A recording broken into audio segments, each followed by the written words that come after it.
All right. Hello, everybody, and welcome to July's Western Pennsylvania Mushroom Club meeting. And we're as organized as ever, but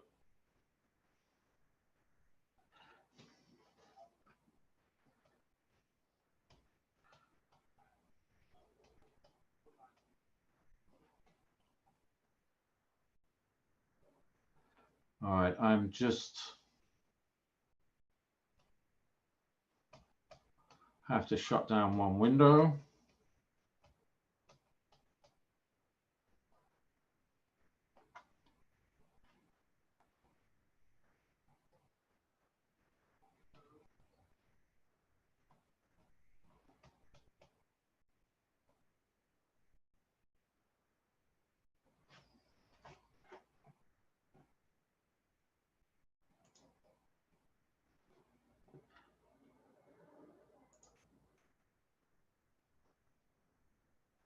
But we should be live now.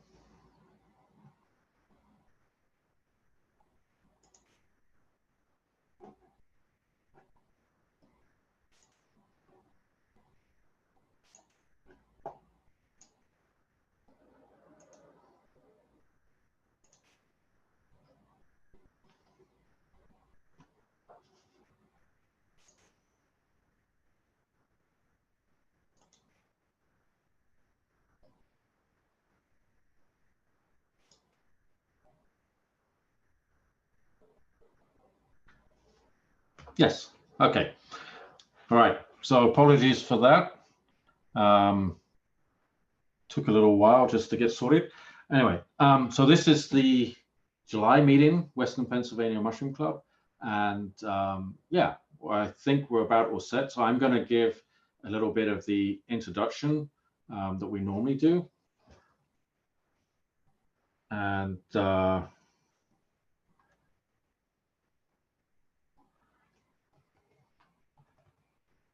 this isn't going to be quite as smooth as I thought it would be, but that's the nature of Zoom meetings and complicated computer setups, but it should still work. All right, so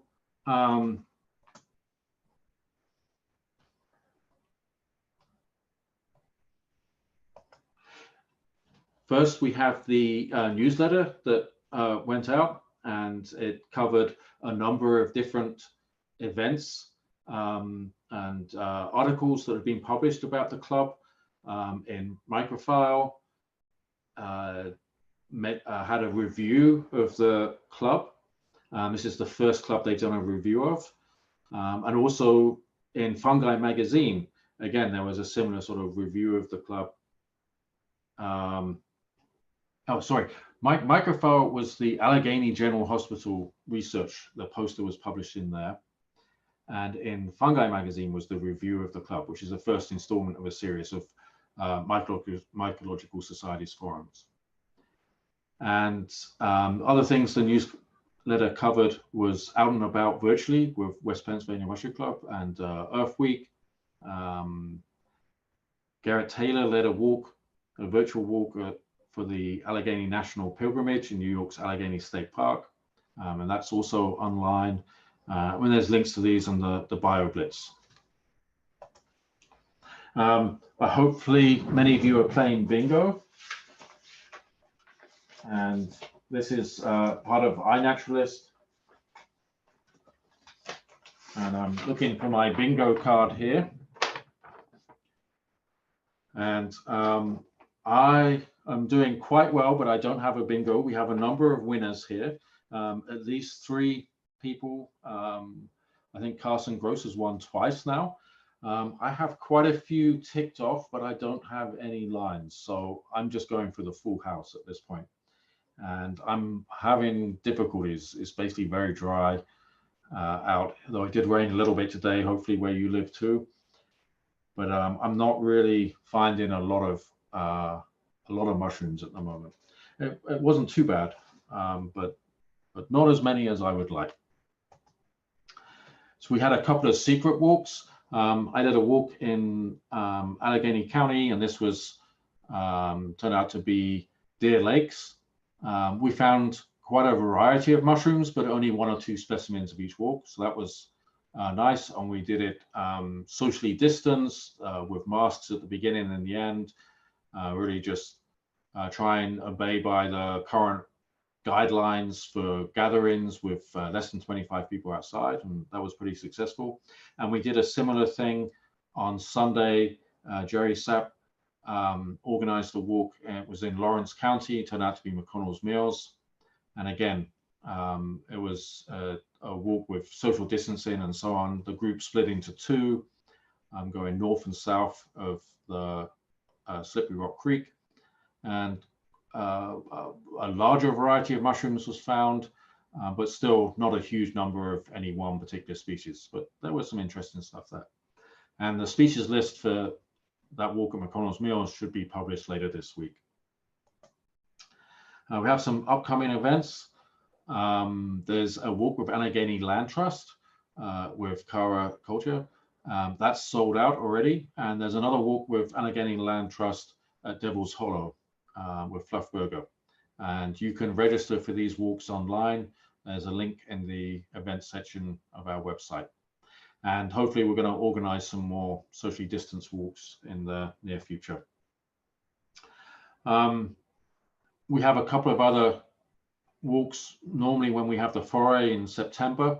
So we have a secret walk in Clarion County. You can sign up for that. We're actually doing probably 2 walks there.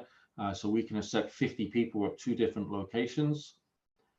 So if you want to take the Friday off and go hunting for mushrooms in quite a special site, I recommend signing up for that. And on the Saturday, we'll be doing some secret walks at a location we know quite well. And again, we'll set multiple, or you can sign up, many people can sign up, there'll be more than 50 places. But again, each individual walk will be less than 25 people. And of course, we play these things by ear. So if, for example, the guidelines change and they say only 10 people can gather together, then we will have to follow those rules and guidelines. And in the afternoon of Saturday, September the 12th, we will have a virtual presentation. So it will be a YouTube presentation like this, and that will be broadcast at 1 p.m.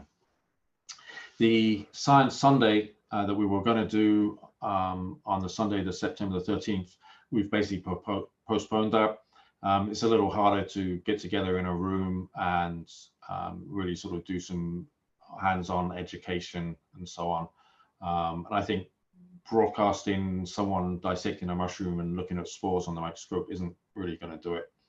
So yes, we'll do Science Sunday next year. So the Saturday, September the 12th, will be a Longlet Woon interview, and she wrote a book quite recently, The Way Through the Woods on Mushrooms on Morning. She currently lives in Norway, and this is quite an interesting book. I recommend going out and reading it, borrowing it from the library, whatever. She's pictured here with Gary Linkoff, who she met a number of times at NAMA conferences. We have the membership report from Jim Wasick. Last year, by the end of 2019, we had 1,008 members. We're unlikely to reach that number for obvious reasons this year, but we're still doing spectacularly well with 763 members spread over 427 households. So we'd like to thank you for your membership and supporting our activities. And we're really hoping to sort of continue sharing things and providing more content and activities and so on. Next month's speaker on August the 18th will be Belize with Scott Pavelle. And again, this will be a YouTube meeting unless things change radically. So in the same sort of format as this. And tonight we have 3 speakers. We have Judy, who will be giving a talk on polypores.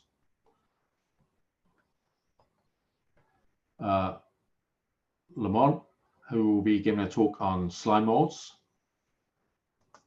And we have Danielle, who will be giving a talk on the crab cap polypore, which is a research project that he's initiated using iNaturalist and looking at sort of metadata about the polypores.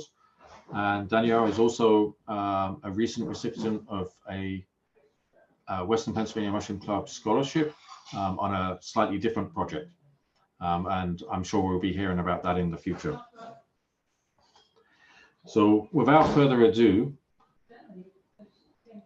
I'm going to switch over and we're going to have our first speaker, which will be Judy. So I need Judy to share her screen and turn on the microphone and speakers. All right.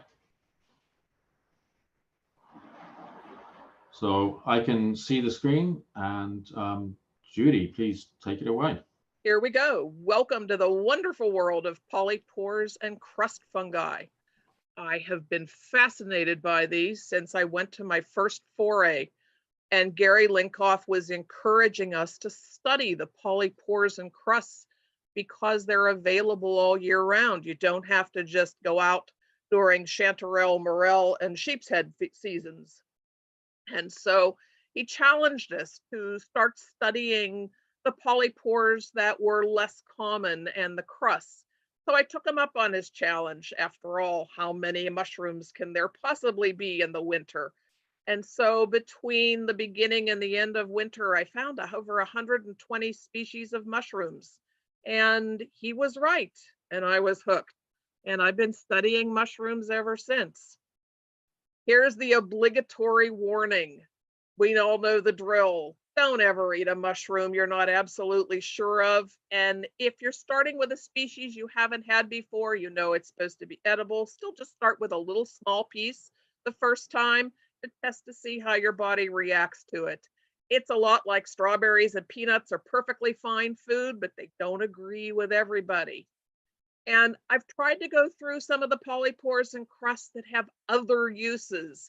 And I'm not a doctor. I'm not giving medical advice. I'm just passing along some of the folk wisdom that goes along with some of these mushrooms. I thought we'd start off with what is a polypore? What makes it special? And so poly just means many, and pore, like the pores in your skin, are small holes or openings. And so in this case, these fungi will deposit their spores through these little openings. So you can tell a polypore by the little dots on the underside, except they're not always dots. Sometimes they're angular, sometimes they're hexagonal, sometimes they even elongate and look like they're teeth. And the funny thing about polypores is, while originally they did stick them in the polypore species genus, they discovered later that with the DNA testing that polypores are on many different mushroom families, and the same thing is true of crusts. I've always wondered, why are false turkey tails considered crusts when they look just like a turkey tail, which is a polypore? But according to Michael Kuo, any of the wood decomposing mushrooms that have a smooth or pimpled or wrinkled surface instead of pores or teeth makes it a crust. So now I have my answer. False turkey tails are crusts. Without fungi, like polypores and crusts and some of the gilled mushrooms to break down the tissues in the fallen trees, imagine us drowning in this sea of dead wood. Just generations of trees piled up. We couldn't go anywhere. Fortunately, the mushrooms are able to take those nutrients that are stored and locked away in that tree trunk or branch and break it down into usable nutrients so the next generation can grow up in that area. And you wonder, how on earth can a tiny little fungi recycle an entire tree? That doesn't seem likely.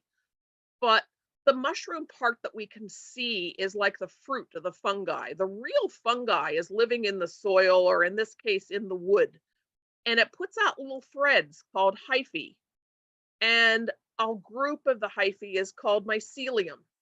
And that mycelium is going to secrete enzymes that can break down the cell walls in the wood and release the nutrients to feed the fungi. After all, it needs to get something out of this, and then return the rest of the nutrients back to the soil.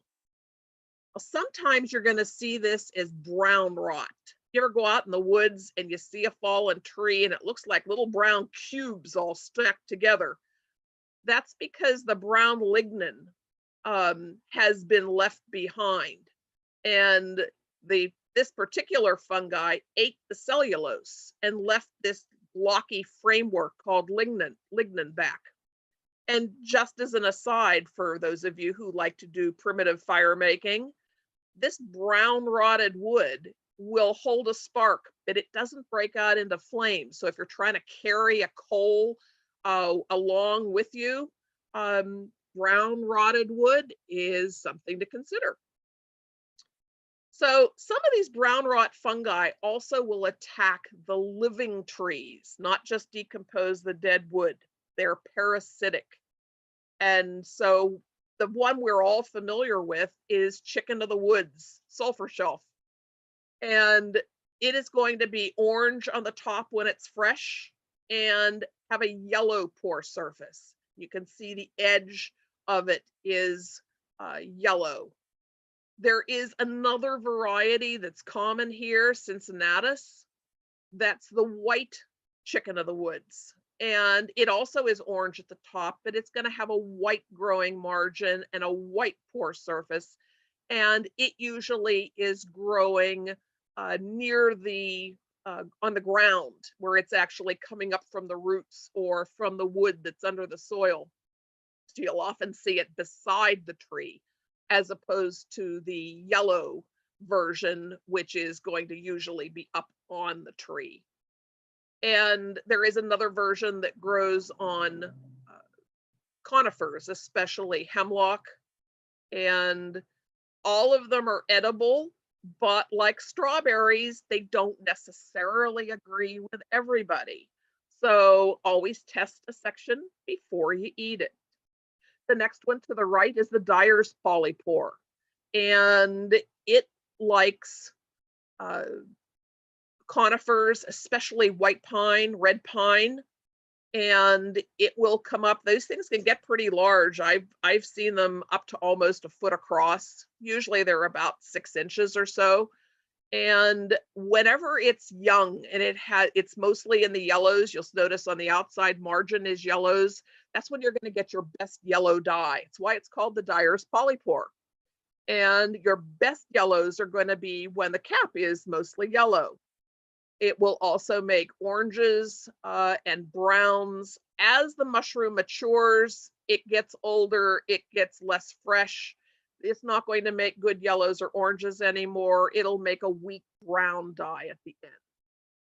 Dry rot. This is a crust fungi that will also attack living wood.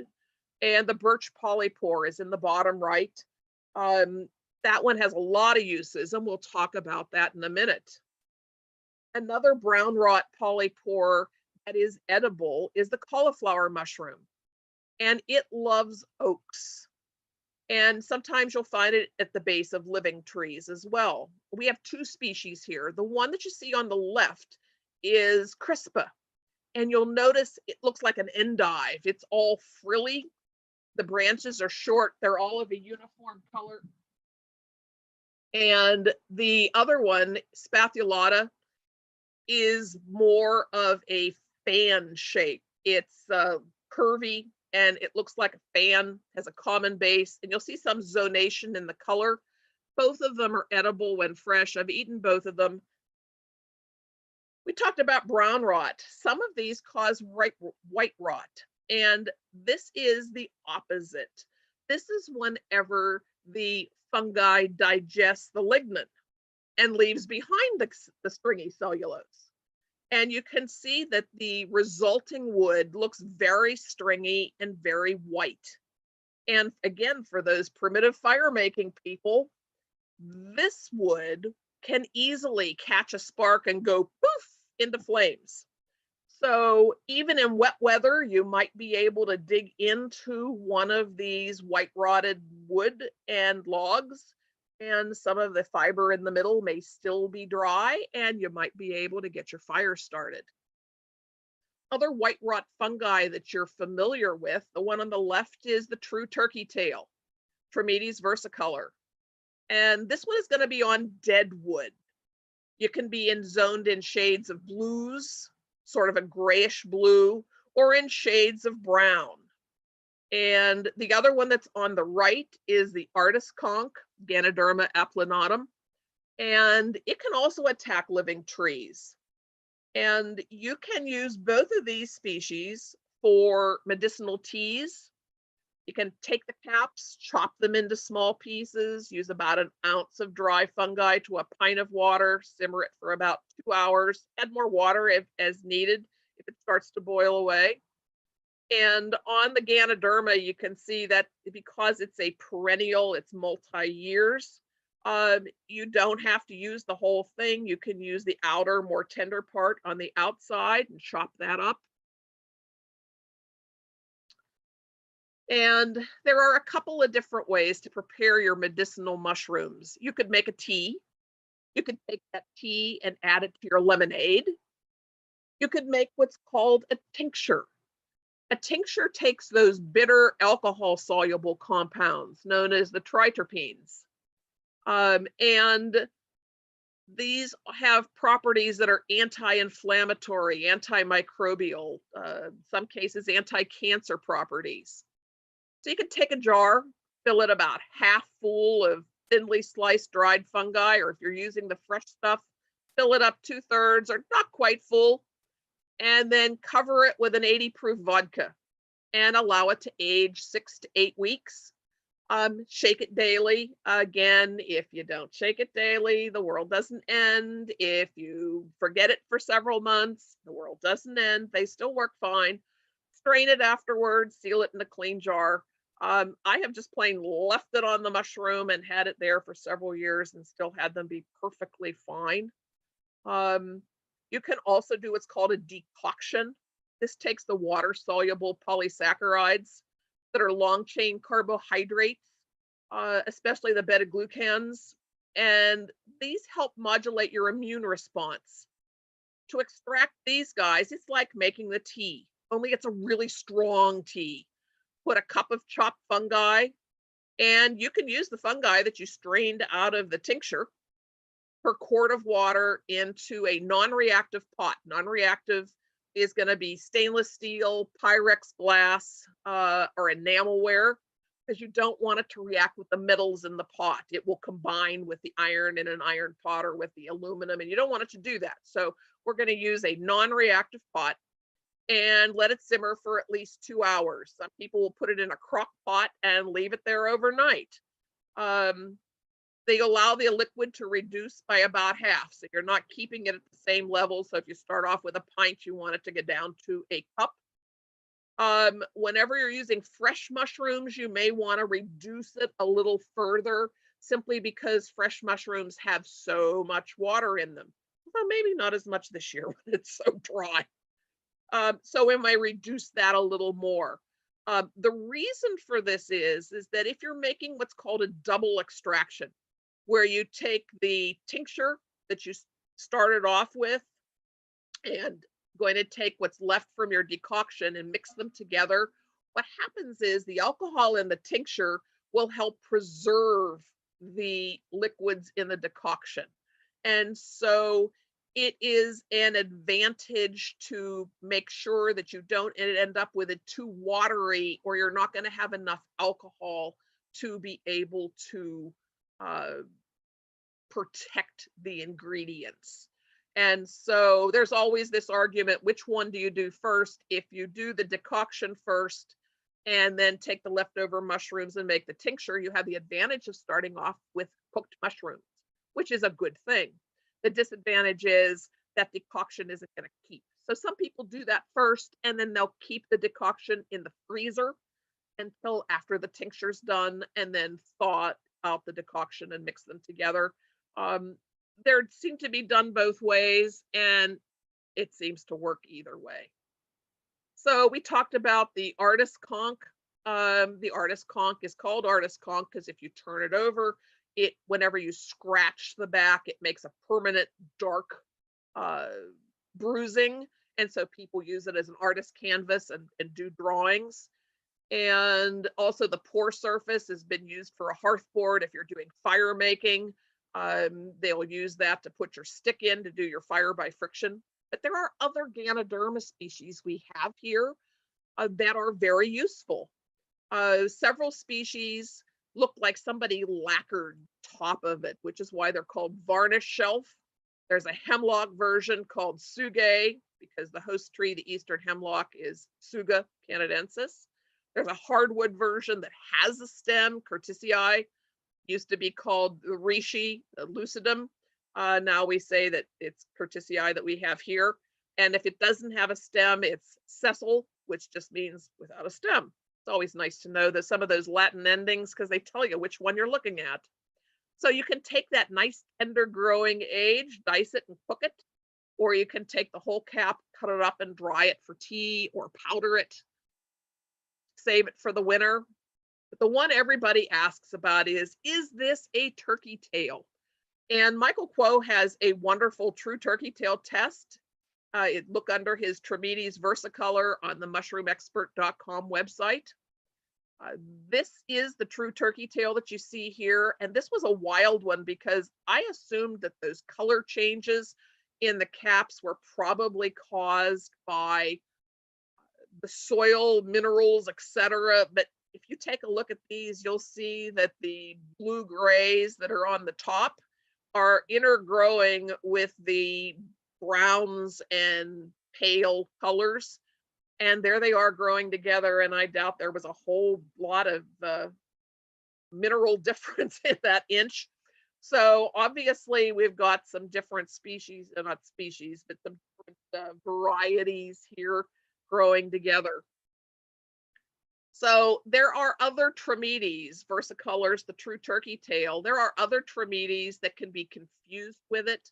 On the top left is Ochracea, and for the word ochre, which is that sort of a tannish shade. And you'll notice that even though there's a little bit of zonation, they're pretty much colored that same ochre color throughout. The one on the top right is called the downy turkey tail, pubescens, and it's hairy, but it's all white. The one on the bottom left is also hairy, called the hairy turkey tail, and that's Hirsuta. And you'll notice it has zones, but they're only in tan and white. The thing that these are all going to have in common is if you take a look right here, this is the pore surface. It has a fairly small pores and it's nice and white. So if it's going to be a true turkey tail, you're going to turn it over. It's going to have a white pore surface and fairly small round pores. You're going to want to use this turkey tail for tea whenever it's nice and fresh and white under there. When it starts getting off color, it's going to also get buggy, and you're not going to want to use it then. Look at this guy over here on the right. This is the underside of the false turkey tail. It's a Stereum ostrea, and the undersurface is beige to orangish. But you notice it is perfectly smooth. There's no pores. It's not white. Once you turn it over, there's no question.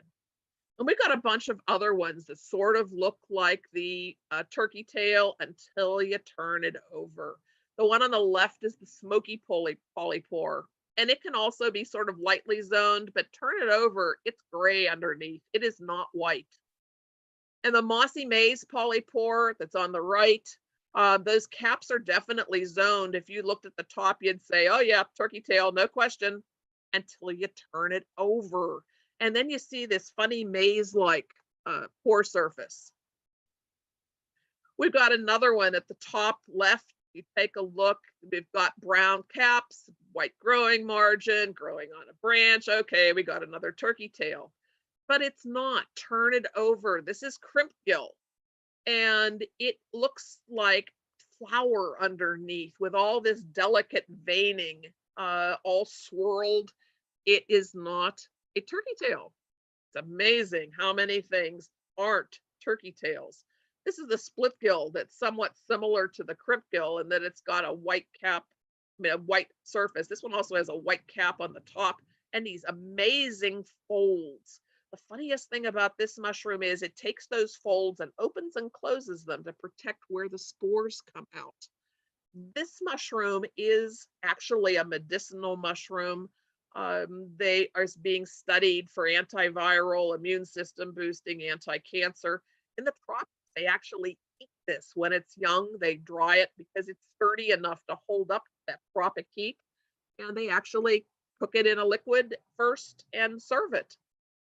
This is another one with a white cap on the top, but turn it over. There is no white pore surface underneath. Instead, it's sort of pinkish beige.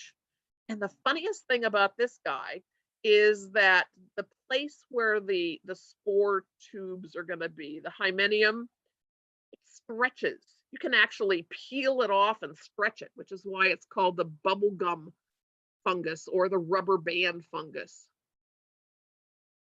Here's those false turkey tails. The one on the upper left looks like a clam shell or an oyster shell, which explains why it's called ostrea. It means oyster-like, and you know what? They're right.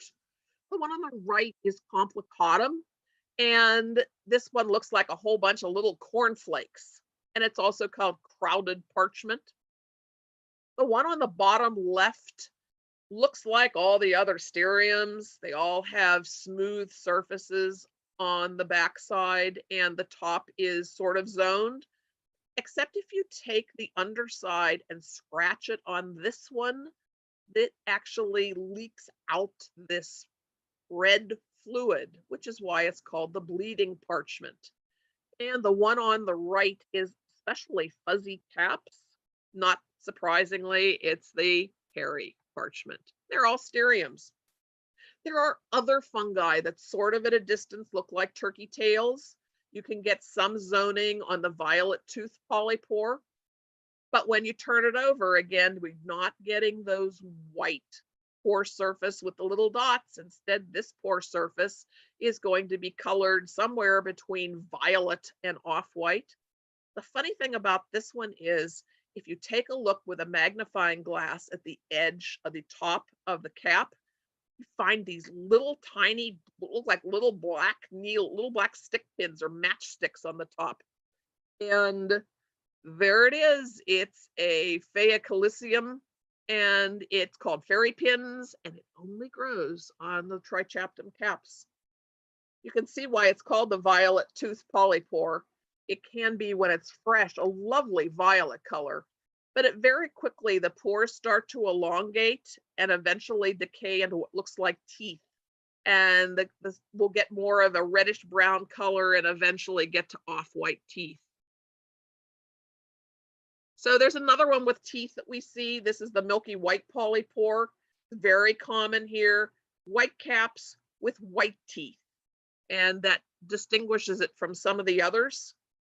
We have other white rot fungi that will attack living trees. Remember, we did the brown rot fungi that did that. Well, there's some white rot fungi that's also parasitic. These guys all love oaks. The one on the upper left is this funny amorphous looking lumps all down near the bottom of the trunk and around the roots. And if you see the warded oak bracket, you know that the roots are already damaged. By the time it's starting to fruit, the damage is done. The one on the upper right is the Berkeley's polypore. It attacks the heartwood of roots and lower trunk. You're going to recognize this as a big polypore. We'll talk about more about that later. The Reishi we already talked about. It will also grow on living trees. And the bottom right, the black staining polypore. Those all sort of, the black staining and the Berkeley's, remind us of the maitake or sheep's head mushroom. This is a really popular edible fall fungi. And the nice thing is that when you find it, you find a lot of it because they can be as big as a bushel basket. And they'll grow around the trunk of a living mature oak tree or an oak stump. So if you're going to go looking for this, look for the big oak trees or the big oak stumps. It's ready to eat when the underside pore surface is still nice and pristine and white. You can see in the upper right, the back of that is nice and white. And what you're going to want to do is just take this and pull apart each one of those little leaflets. They look like leaflets. Here's a closer picture of it. And each one of these little branch sections, pull them apart because the critters love to hide in all those nooks and crannies. But if you pull it apart a little leaflet at a time, it makes it very easy to make sure all your pieces are clean. Then all you need to do is chop them to the size you want them to be and put them in your dehydrator and to dry them for the winter. Or you can braise them first and then saute them and then put that in the freezer. I like to put it in 1 cup portions, and that way, depending on whatever the recipe calls for, I can put in a cup at a time. The other things that you can confuse with it, we talked about the Berkeley's polypore. Berkeley's is on the top left, and the caps are large, they're thick. And the way to be sure what it is turn it over. The pores can be very angular. It's going to be out from now until September. The one on the bottom is the black staining polypore, and it is a summer fruiting fungi. It looks a lot like the maitake, the sheep's head, Griffula frondosa, but instead, this one is in the summer. So if you find something that looks like a sheep's head, but it's in the summer, it's probably this black staining polypore. And the way to tell it easily is to bruise one of the little branch sections, the leaflets, if you will. It'll take maybe as much as 20 minutes for it to start turning black. It'll turn black around the edges and continue to bruise blacker. And the real maitake does not do that.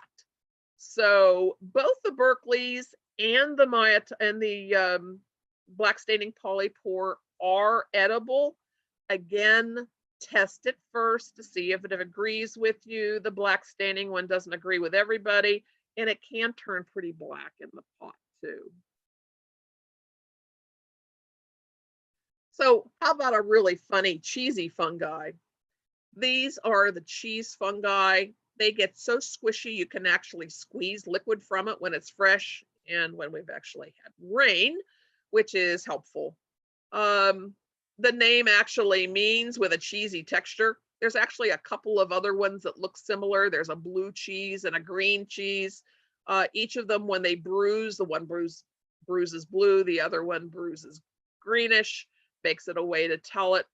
The guy on the bottom left is not an orange one to go with the blues and the greens and the white.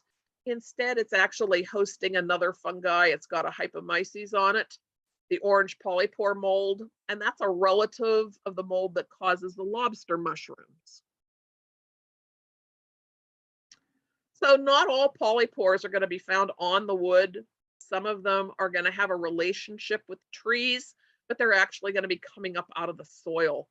The one on the left is an albatrollus. They like conifer woods. And the white, the tan cap of the relative one, the sheep, the forest lamb or sheep mushroom, gets to be cracked, but it is an edible one. The one on the right is called the earth fan, and they have a very dry texture. It's almost like somebody made it out of a very thin wood or a cardboard. But it does come up out of the soil. You can get all sorts of wonderful byproducts. Besides the fact that these trees are doing a decomposition for us, they do a wonderful job of providing stuff for us. So this is the birch polypore seen from the underneath. They've used it as a razor strop instead of a leather. They've also sliced it thin and use it as field bandages. And I have actually done that. That extra chemicals in there really do seem to help. So maybe you heard a while back when they found the body of Otzi the Iceman. They figured he'd been frozen into this glacier for 5,000 years. And when they found him, he had two different kinds of fungi with him. One of them was that birch polypore we just talked about, which also has medicinal uses. And he also had tinder from the tinder bracket, which is another fungi, sort of looks like the artist fungi, except it grows down like a hoof. So it's also called the hoof fungi. And every year it adds a new layer, so the hoof keeps getting longer and longer.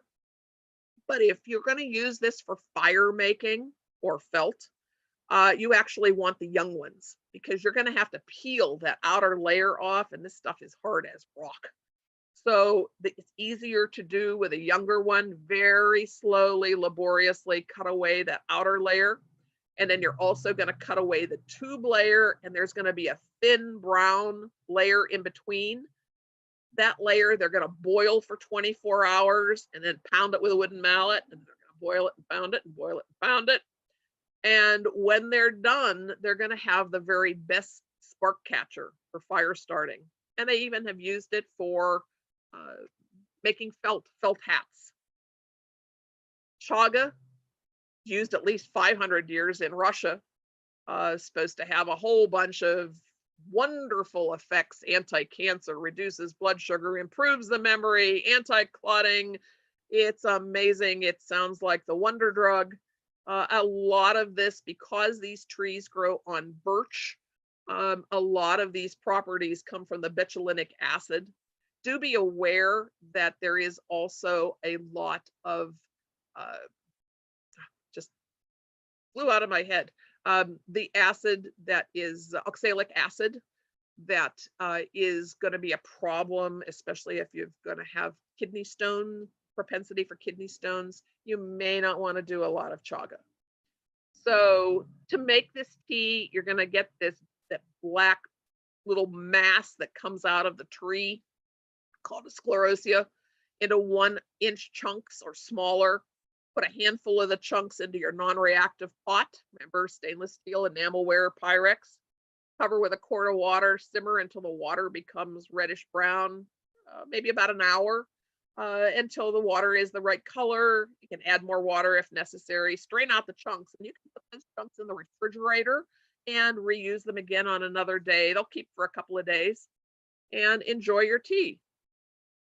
And be careful, because it can interact, because it does have anti-diabetic and blood thinning capabilities. If you're taking drugs for that, be careful, because you may be double dosing and not know it. So we've got some more edible polypores. On the right, you'll see dryad saddle, sometimes called pheasant back because of the pattern of the scales, looks like pheasant feathers.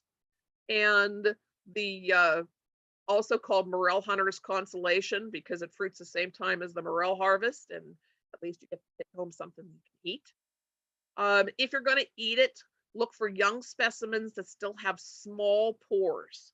They'll have sort of a cucumbery, some people say watermelon rind smell to it.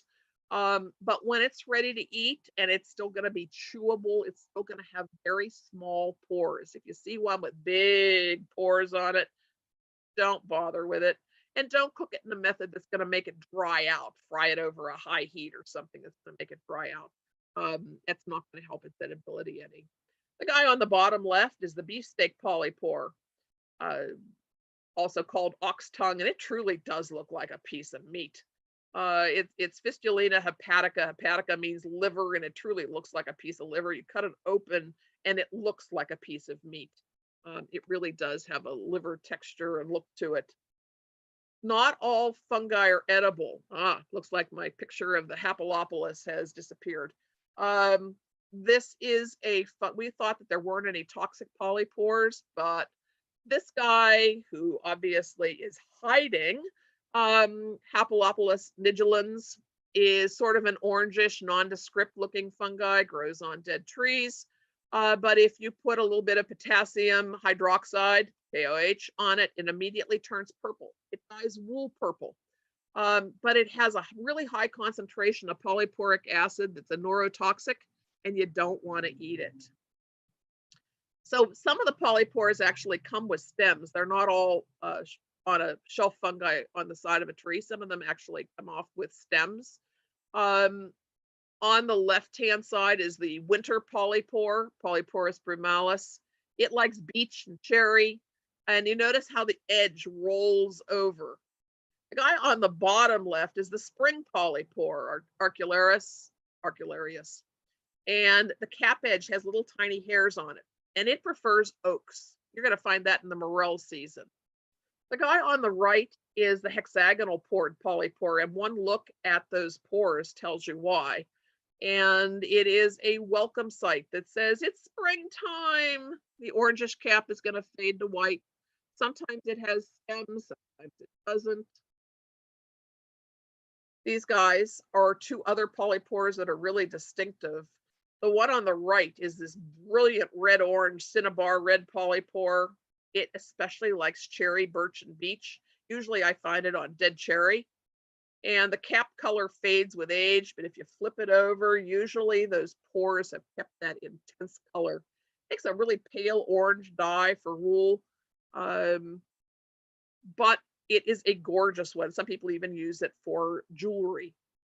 The one on the left is the bay or the black-footed polypore. This thing can get huge. I've seen them over 8 inches across, 12 inches across. They like cooler weather, and you're going to find this on the really decayed logs. They'll have long stems and they're black at the base, and you'll notice as these age, the center of the cap keeps getting darker and darker.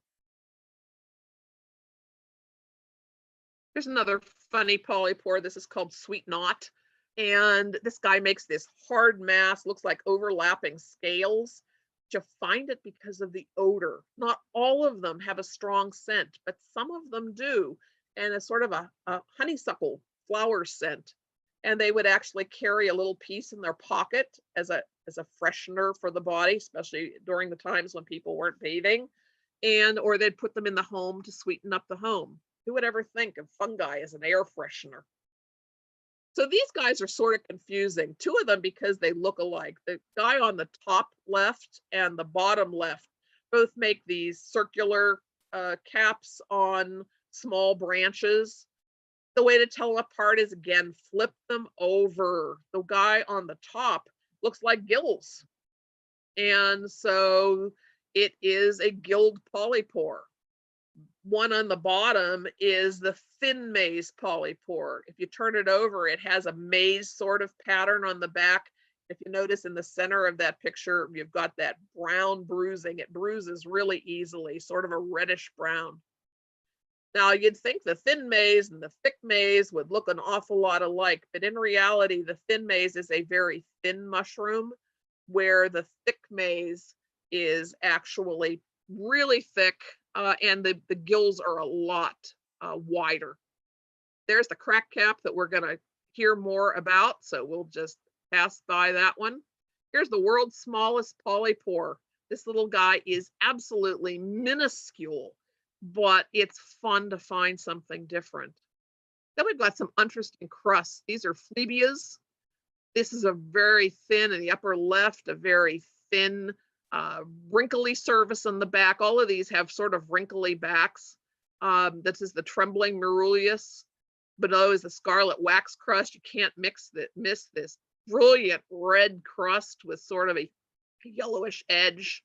On the bottom right is the coral pink Marulius. They're called Marulius because that used to be a botanic. Its genus name is changed. And you're always going to find these on a false turkey tail. Crust can come in all shapes and colors. It is amazing how many different styles. We've got black crust. These two look an awful lot alike, but the one on the left looks like somebody inflated it. This is carbon cushion or brittle cinder, where the one on the right is smooth to start with, and then it cracks as it ages. Looks like burnt wood. This is the common tar crust. You can also have little ball shaped. Carbon balls can get as big as 1 inch across, whereas these little tiny rosalinias might be less than 1/8 of an inch. The crust can come flat as well. The one on the left, the hypoxylon canker of oak, is white, but you'll see little black squiggles like somebody's been drawing in it. Makes it very distinctive. The one underneath it is the giraffe spots. And it really does look like spots with the white edge around it. The one on the bottom right is the elder whitewash. Looks like somebody took a whitewash brush and just lightly touched. Some of these are tooth crusts. We've got one on the left. This is the Regulomyces, the Asian beauty that has spread across the United States. amazingly fast. It didn't used to be here, and poof, it's taking over. The one on the right is the toothed oak crust. You'll find this on almost every hike on a brown, as a brown crust on an oak branch. We've got on the bottom left the spreading ochre crust, and on the bottom right a Spongipellus with the teeth. Sort of looks like it's going to be a milky white polypore, but it's all flattened. And here is my last one. This is my holy grail fungi, the cobalt crust. Whenever I was on my first foray, Gary Linkoff encouraged us to start turning over the logs and twigs around us, and a person near me picked up this nondescript dead branch, turned it over, and this glorious blue, brilliant blue crust was under there. And Gary was thrilled with it. I was thrilled with it. And I know it grows locally because I saw it there, but I have yet to find it for myself. I am still looking. And isn't it wonderful to still have more mushrooms to look for? And by the way, don't forget when you turn the logs over to check for them, turn them back when you're done. Thank you.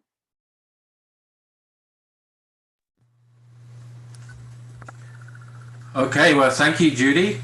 I do have just one question for you here. Do you ever use violet tooth polypore for dyeing?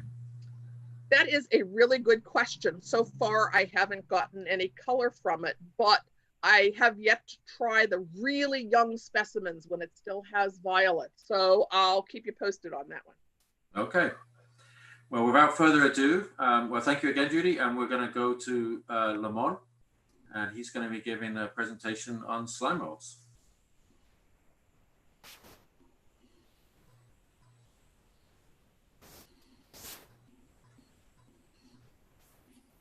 Okay. This is just aimed at giving you a small taste for one of my passions. So the myxomycetes, or the more commonly referred to as the slime molds. So they are in fact not fungi. It's kind of a historical accident that mycologists are the people that study them. They produce spores, as do fungi, but that's about as close as they get.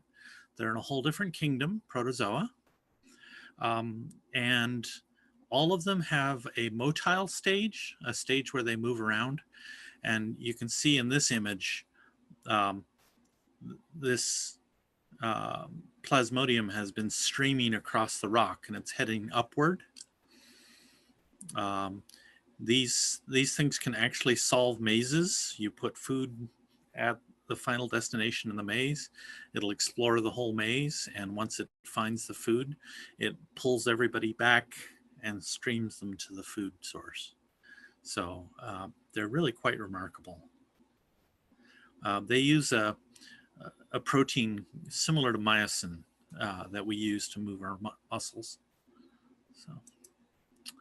Okay, and I'm sure you've seen this. I chose this picture because it gives you a good illustration of how they can be very difficult to spot. You'll see these white stripes along the wood. But, and this, we find this slime mold more than any other in southwestern Pennsylvania. But it's worth getting up close. It has two forms. One of the forms is on the left here. It's a picture by Richard that shows these little rosettes. And these coral slime molds are the only ones that produce their spores on the outside of their fruiting body. So on the right, you can see these individual bits. They're maybe 0.5 millimeter to 1 millimeter long and somewhat translucent. And if you look closely, you can see a kind of pebbling, and that's the spore-bearing stalks. So Serratiomixa fruticulosa, and the one on the left, Serratiomixa fruticulosa varparoides, or some people call it a separate species. But I've seen paroides and fruticulosa in the same fruiting, just kind of continuously. So I think there's something environmental that triggers one or the other form. Okay, this one's going to be familiar to people. The Fulgoseptica, or the dog vomit, or I prefer scrambled egg slime mold. It's this yellow mass. This one also moves. You can see in the lower right that this slime mold has been moving upward in the picture before it formed its fruiting body. This one's farmed commercially in Mexico, and it tastes like broccoli. I've only had it raw. I've never been able to collect enough of it to try cooking it, but it is perfectly safe to eat. There really aren't lookalikes. Now, when it's in the state that you see in the right, where the inside is brown and the outside is kind of crusty, it is no longer palatable. It has a rather disagreeable flavor at that point. But when it's fresh and yellow and fluffy all the way through, great snack. All right, now this one is a close relative that I've only seen a few times, Fuligo candida, the white dog vomit slime mold. If that doesn't get your appetite going, I don't know what will. This one tastes like cucumber. It has a couple of lookalikes, both safe to sample. I wouldn't eat large quantities. Oh, notice again the trailing edge, that this slime mold is moving upward in the picture. Yeah, Brepheldia maxima, or the tapioca slime mold, does not taste like cucumber. I don't know how to describe its flavor, but it's not familiar. And then Mucilago crustacea, which is another yellow blob, or another white blob, sorry, and also doesn't taste like cucumber. All right, this one's a really fun one to find. This was both photos are from the Western Pennsylvania Club. The one on the right is mine, and I didn't put the name on the left one. All right, anyway, this is just really beautiful when you find it, and you can spot it. You can see the moss here to give you an idea of scale. This tends to be bigger than some of the others. This was an orange variety of tubulifera that we found. I was never able to put a species on it, but they're very pretty. All right, so these are hemitrichias. They're these little lollipops, red lollipops on a short stem. Those lollipops are maybe 1.5, 2 millimeters across, maybe 3 millimeters tall. And you know, both of these pictures are relatively close up. This one, upper right, is very close. From Monte Yarroll, and another Richard photo on the left. When they're in this stage, we can't tell the species, but once they mature, they get all fluffy. And there are two varieties in our area, the chalice slime mold and the club slime mold. These are both hemitrichias. The chalice has this low, flat chalice at the bottom, called the colliculus. And the colliculus for clavata is more club-like. And clavata has a single point of attachment at the bottom of the colliculus, whereas the colliculata collects all the way around. But this can be quite difficult to see. These are, you know, millimeters across. And these are really quite beautiful under the microscope. Unfortunately, I couldn't find my hemitrichia photos, so I got some trichia photos. See these kind of double spiral. These are called elaters. They uncoil and release the spores in the process of uncoiling. This is what the fruiting bodies look like. They're really pretty, and they have this little iridescence. The main difference between the trichias and the hemitrichias is the hemitrichias don't have loose ends really. They all tend to connect together in a style called anastomosing. They make a net, whereas the trichia has individual alaters that it's easy to find the beginning and end of each one. Oh. Arceria denudata. This one is another one that's common and popular to find. You'll see these little cotton candy slime molds. They can be brick red to bright red. And again, we're talking 3 or 4 millimeters tall for the entire fruiting body. And these are really nice under the microscope. They have these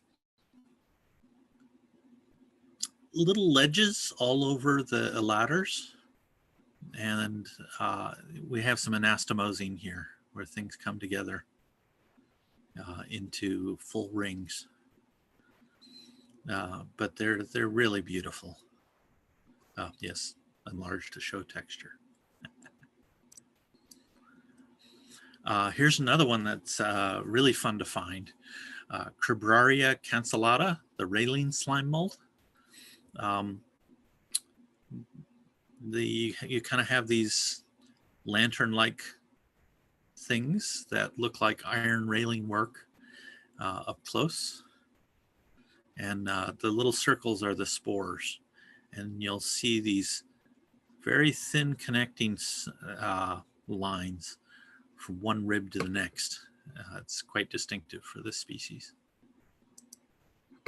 And here's another Cribraria. I regret I didn't take a photo of the fruiting body at scale. This is just close up. This is the top of one of those 2 millimeter across. So the total distance here is maybe 1/3 of a millimeter. And it has all of these lovely junctions with the spores all over it. This is Pursoon's slime mold. And then here's another popular one, Stemonitis, the chocolate tube slime molds. There are a bunch of them. You're going to hear Stemonitis fusca, Stemonitis splendens, a couple others. I've been told more than once that you can tell the difference by the ratio of the stem to the upper part of the fruiting body. And I have found that to be really unreliable. So this is a little bit younger. When they start out, they're white and look like insect eggs. And then they extend up into this tied together chocolatey thing. And then they kind of dry out and spread. And you can flick them and get spores to come off. And here's a really up close of Stemonitis fusca, the brown chocolate tube slime mold. Yes, great name. Oh well. The stem up the middle called columella. Columella. There we go. And then we have this fine net on the outside, and you can see the structure holding up that net with these larger stems. Not all of the Stemonitis have these large stems. Some of them have another network inside. Okay, and here are 3 books. Well, 2 books. We'll make sure the published version has the 3rd book as well. George Barron's Mushrooms of Northeast North America is a fun reference to take into the woods. He has lovely photos and engaging descriptions. They're not what I would call scientifically complete, but he has an unusually long section of slime molds, and they're beautifully illustrated, and I love his writing. So And we now have a really good worldwide reference for slime molds. That's 2-volume set called La Myxomycetes by Poulenmeyer and Bozonnet. 1 volume is photographs and drawings of microscopic structures, and the other is keys. The keys are in French and then again in English. So they're kind of expensive.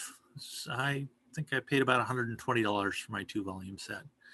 So for what you get, it's a really good deal. And the third one was from Stephen Stevenson, who is probably the most prominent slime mold expert in North America. He has a nice small book that is a good starting point for learning slime molds. Okay, thank you for your time.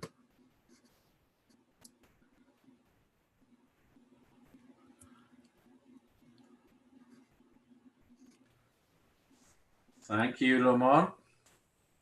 So you just have to stop the screen sharing. Perfect. And I don't see any questions there, but I know we're short on time. So yeah, thank you again. And there will be a Zoom meeting after this for anyone else that's interested to ask questions then. And hopefully our speakers will be there and be joining us. So Daniel is next. And he's just brought up his screen there. And so, yeah, please go ahead, Daniel. All right, there we go. Thank you. And I'll try to make this quick so we can hop on to the Zoom meeting. Jump back. So this will be a slightly different tune than some of the other presentations, maybe that we've typically had. This is a little bit more ecology focused on how the fungi factor into forest ecology. And specifically, this is an observation of a TBD behavioral interaction between forest fauna, and I've got my theories, and the crack cap polypore using iNaturalist, which I know many of the club members use. And my contact info is on the bottom of the slide in case you have any questions after. So where did this come from? Actually, part of it was inspired by the club in some sorts and just my interest in the area.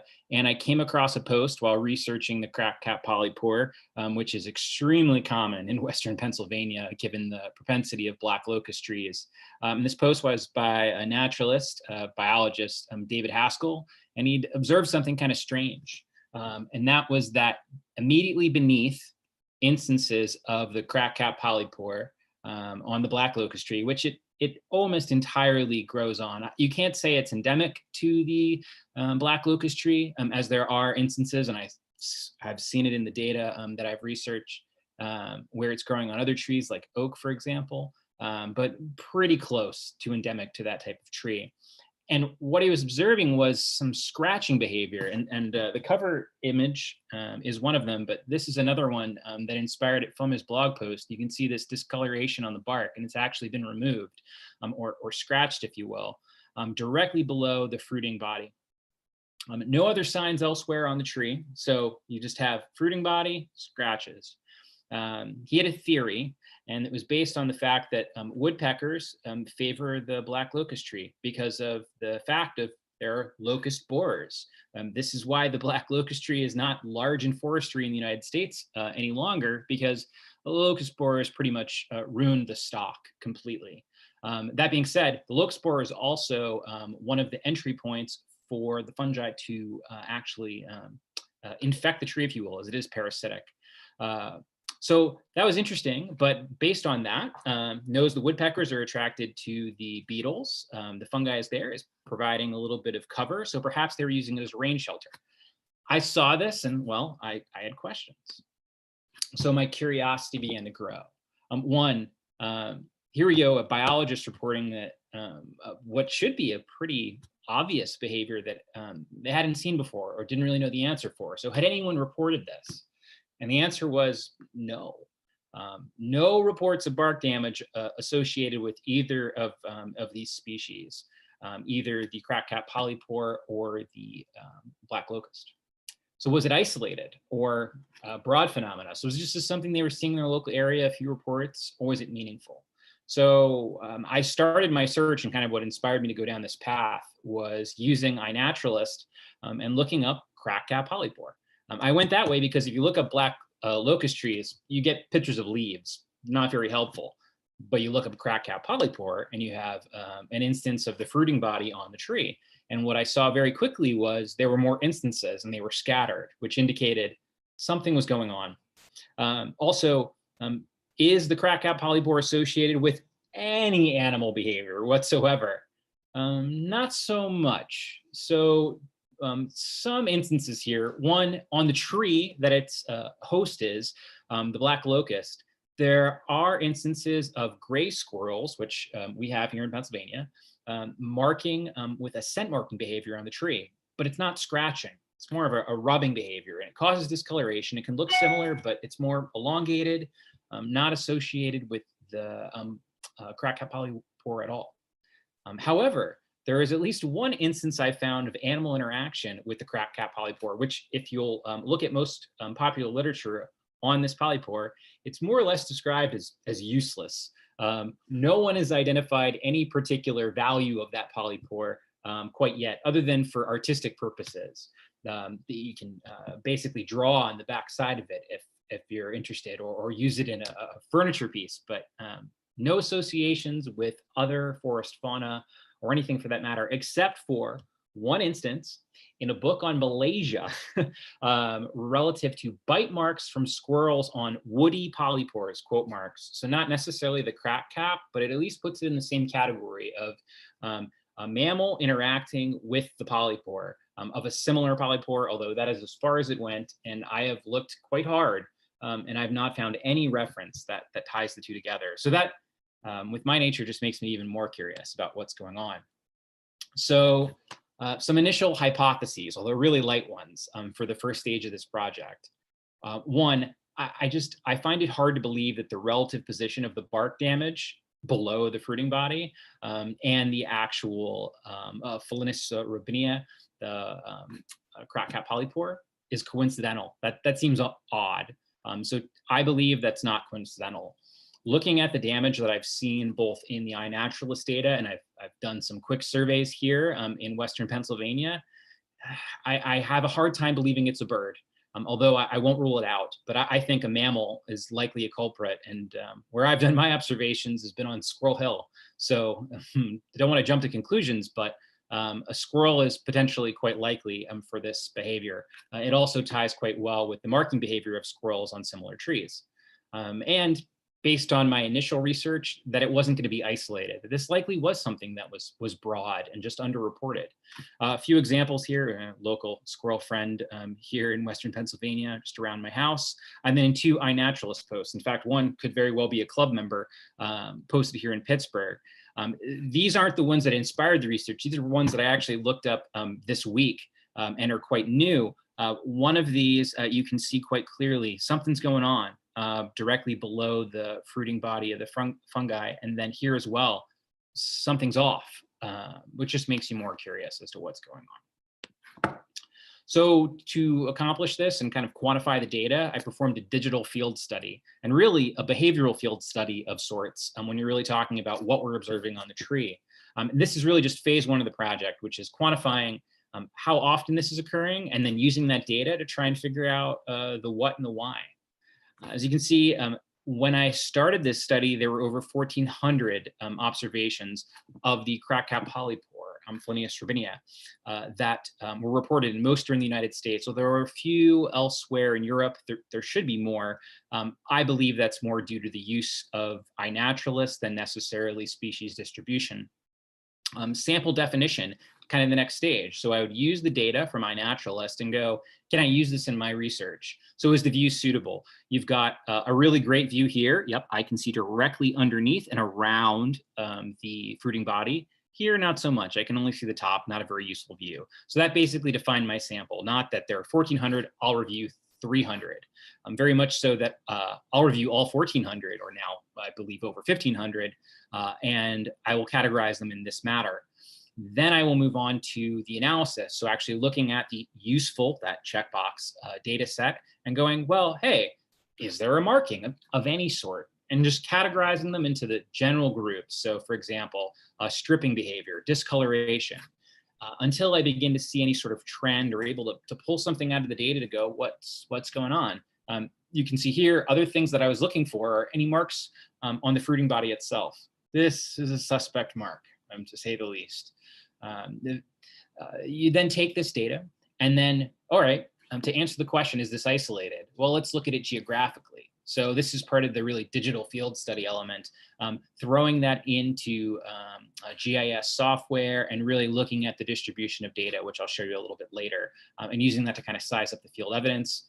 And then for future work, potentially monitoring, although that's more related to the what is happening than necessarily the mechanism that's causing it. So kind of to jump right to the fun part, some examples of what I saw in the data. The most extreme example, and this isn't on the tree itself, but on the fruiting body, very clearly here, some sign of a biting or chewing behavior on the edge, which is very similar to the reports from Malaysia, although otherwise, not many reports of that behavior in the popular published literature. The stripping behavior. So this is the one that interests me most. And I personally think it's progressive, but you can see the bark has basically been torn up from the tree. And if you were to see this in person, and I encourage you, because this is a very accessible species, go out to the park. You will find an example of this within 15 minutes of walking through any area with black locust. And you can see that the bark basically is pulled up right to the edge, which has some follow-up questions that I've developed based on that. But it's pretty violent looking what's being done to the tree. I should also mention, the weird thing here is the bark of the black locust tree is toxic. There are cows that have eaten the bark of this tree and have died. So if there's a mammal or some other forest fauna interacting, why are they able to interact? Why are they even interested in it? Like that just makes it even more fascinating to me from at least a wildlife standpoint, the mycology aspects aside. Other behavior, and I think this may be an example of progression of what's going on the tree. You can see this kind of wear. I think the wear is step one, then it leads to the stripping behavior, but I can't quantify that, so it's only a theory at this point. But basically a stripping or abrasion, so less than this, but maybe a step. And then I color enhance this, just change the contrast a bit. There's definitely evidence on the fruiting body that there's an animal, and this matches quite well to the marks of a squirrel in this area at least, interacting with the fruiting body. And the cool thing about that, and if my video works, I've actually got a prop, an example really quick. So this is a small crap cap polypore. Can't see myself, so I have no idea how this looks. But the cool thing about them is they really provide a great witness mark for this ecological interaction between TBD forest fauna and the fruiting body itself. If I use my fingernail, I don't know if you can see, but it actually marks it quite easily. So that's pretty neat. You've got this witness plate on the tree that you could use in a behavioral study effectively of animals interacting with fungus. So this is what the data looks like so far. This study is not complete. Hopefully later this summer, I'll be able to wrap up at least this first stage. The brown is actually the native habitat of the black locust tree. It's an invasive species, although it's also a native species, a strange tree. So it's native to places like, well, right here in Western Pennsylvania, but it's actually spread all over the country, wherever it's capable of growing, which is a quite wide space. The white dots represent the entire data set, and I've hidden a few that are in Europe, for example, but you can see they even go down to the Yucatan Peninsula, and that's of the crack cap polypore. So at the time I started this, 1,425. Of those, remember that checkbox and the X, 162 have been suitable observations, and then red represents where I've noticed the bark damage. Part of my hope here was actually to use this iNaturalist data to go, is the species something that I can deduce based on the distribution? Probably not, especially when we begin to think of things like a gray squirrel, which have a very wide distribution. Also worth noting, iNaturalist data in this data set goes back to 2006. iNaturalist was born in 2008. That doesn't mean it's invalid. It's photo metadata. It just might have been pulled in and imported when they were first creating the project. So I haven't excluded it. And honestly, unless you're doing a temporal study, does it really matter? No, but it's an interesting point and something you have to keep in mind in terms of future work. So this is just the numbers to give you an idea. Out of 236 total observations, that's the blue, 162 of those were actually usable. So I've got 7 times that to still go through in the current data set. Of 162, 61 exhibited bark damage. So kind of begins to answer the question, is this isolated? Not really. These are distributed all across the United States, as you saw in the last slide. Bark stripping is the dominant behavior, although bite marks, scratching on fungi, and these are independent of the 38 bark stripping in this data set, are also present. So there's interaction, and that's meaningful. That means that the crack-cap polypore has a role of some sort in forest ecology that hasn't really been properly characterized to this point. Last point, the signs that I've seen on the fruiting body, that scratch mark, really tells me that squirrels are there, but it doesn't tell me that the only one's there. So future work, like where does this lead us? One, on the wildlife side of things, what species is responsible? Is there more than one? Don't know yet, have some theories, but that's an open question to be answered. And what I actually find fascinating about this intersection of mycology and ecology, there's a lot of unknowns. There's a lot of basic science questions that are still being answered, which I think provides a great opportunity for others who are interested in research to get involved. I'm an engineer by trade. Now I'm getting back into biology. And this is just kind of an intro project. And I think it's a great example for others who are interested as well. So why are whoever's doing it, why are they doing it? Is it territorial? Is it boredom? A little bit of a joke. Is it madness? Is there, some interaction with the spores or something on the fruiting body that are causing animals to just go wild? I don't know, and no one knows for that matter. Is the fungi actually playing a role in bringing the fauna to the site? Maybe. Is it the spores? They obviously fall straight down. You do see discoloration on the tree. And I don't want to say before you see damage because I can't make that connection yet, but I think you can. But you see discoloration first. So perhaps the spores are playing an impact. Maybe it softens the bark. Maybe it actually deactivates the toxins in the bark. Maybe the fruiting body and the hyphae are doing something relative to that. Don't know. Really not something that interacts with the bark of the tree. They really are attracted to the heartwood of the tree. So unlikely, but I'll just put a big question mark there. Another interesting one, are the fauna also playing a part in spore dispersal? So right now, crack-cap polypore, spores fall straight down on the tree, perhaps get blown by the wind. But the beetle, so the boring locust that actually puts holes in the tree is known to help with the polypores entrance point into a new black locust. So could the fauna interacting with that be doing the same? Quite possibly. Another question, is this really limited to the crack-cap polypore? This, to me, if you're living in Western Pennsylvania, at least, although perhaps anywhere that these tree and fungus pair grow, it seems obvious that you'd notice this. But maybe it's so obvious that we've become blind. It's like seeing weeds, you just ignore them, although they might be something really interesting. So is it possible that this is out there in other shelf fungi? Don't know, but it's definitely something we can look at iNaturalist. It's a great data set, and it provides a really easy way to begin to try to answer those questions.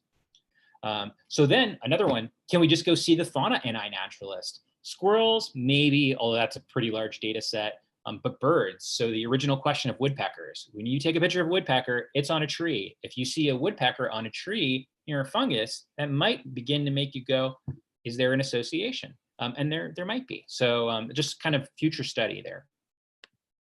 And then some more that actually tie back into club members. So what else am I going to be doing here? I'm definitely continuing my digital field studies, if you will. The current data set, I need to complete going through that for the crack-cap polypore. New data sets, so additional woody shelf fungi, other fauna observations, like I mentioned.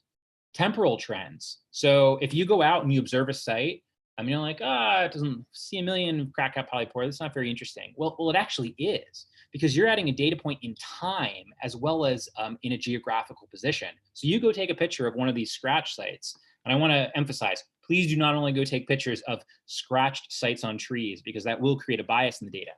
Take pictures of them all. You're adding to a data set over time, which could tell us something about progression. So that's pretty cool.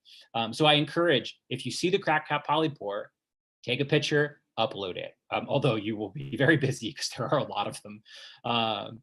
So also direct field observations. Everything's being done digitally right now. This study works really well in the world of COVID, but that does lend some potential problems. One, is there a sample bias? That might just skew the statistics. It doesn't really affect investigating the mechanism of what we're seeing going on. But that's kind of what I'm referring to. Don't only take pictures of scratched sites. And also to look at a quantification of bark stripping versus other behaviors. Right now, I am just looking at that behavior for the most part, but to go out in the field, maybe people are only looking at the fungus. It might be better to look at the whole tree. So look at a plot of trees that have crack-cap polypore and just begin to size it up in a more controlled scientific way. Finally, and this is a project I'd love to do, not just for crack-cap polypore, but for other examples as well, to do a video trap. So really a video time study with the video camera in the field, maybe looking at a site that's already been damaged, because at least in the case of the squirrels that are visiting trees with similar markings, they revisit it over time. So if we see some damage, probably means there's going to be future damage. So a kind of a call to members, if you have a site on protected property where one like myself could place that camera equipment, I'd be really interested. So please reach out, because I don't just want to go put it in a local park because it will disappear. So please let me know if that's possible. And that's it, just 2 acknowledgements here. David George Haskell, who really inspired the project, and then iNaturalist, and hopefully all of you who will be posting on iNaturalist to contribute to this project, and others coming down the pipeline involving citizen science data. So thank you. I'll hand it back to you. Okay. Thank you, Daniel. Let me see. Oh. All right. So that is pretty much the end of the presentations for today. And I'm hoping that our speakers will join us on the Zoom meeting for the club. So I'm going to exit out of this and stop the YouTube part, and then open up the general Zoom meeting for everybody. You have to be a club member to join that general meeting, and the invite was sent in a recent news blast, probably also talking about newsletter and stuff like that, or secret walks. So anyway, see you in a few minutes.